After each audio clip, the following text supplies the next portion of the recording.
Hey everyone. This week I'll be participating in a panel at the Hospitality Industry Lodging Conference. And in the prep call for that panel, the moderator asked what I thought was a great question. I found it thought-provoking, and the more I thought about it, the more interesting the question became. The question was, what commercial real estate would you overpay for today? Now, integral to this idea is that beauty is in the eye of the beholder. Some people look at a deal and think, whoever pays that much for that asset is nuts. Then 5 or 10 years later, the investor who bought the property is proven to be a genius. Maybe it's luck, or maybe the rising tide lifted all boats, or maybe that investor simply saw something that others didn't. And that's the beauty of real estate. It's not like the stock market or other investments. There's a real opportunity for investors to use knowledge and expertise to outperform the market and to create value. I'm hearing about deals that are selling with unheard of cap rates right now. Apartment deals in Texas with cap rates in the 2s.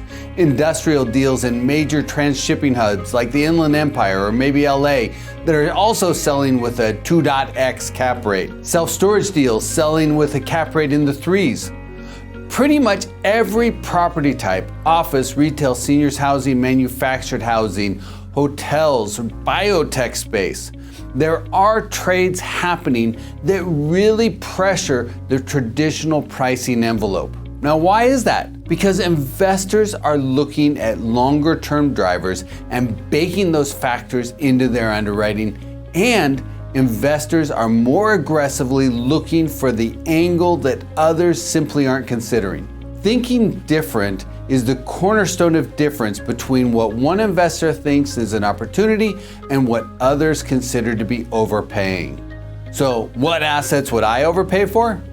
Properties that capitalize on a long-term trend that's not already baked into the price. Now, that could be an apartment building in a supply-constrained market that has significant population in-migration, or a hotel that caters to young families going on vacation that will get a lift from the aging millennials, or a suburban office building in a market with strong in-migration of both talent and companies, or a seniors housing facility that will capitalize on the aging baby boom generation, or a self-storage facility in a supply-constrained area and a rising population of millennials, or a retail center primed for adaptation to a new use that creates synergies based on the tenant mix and location.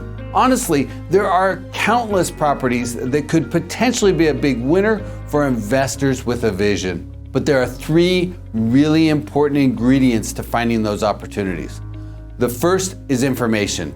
You have to understand the property, the market, and the sub-market it's in, and the forces that will be affecting that property over the next 5 or 10 years. The second is insight.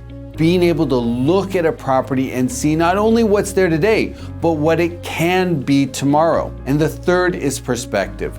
Being able to align that piece of real estate within the context of who the tenants will be and what that particular submarket will look like 5 years from now. That brings me back to something I say every week.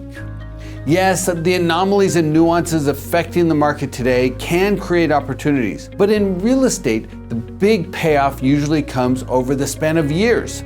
That's why it's always important for investors to keep their eyes on the horizon.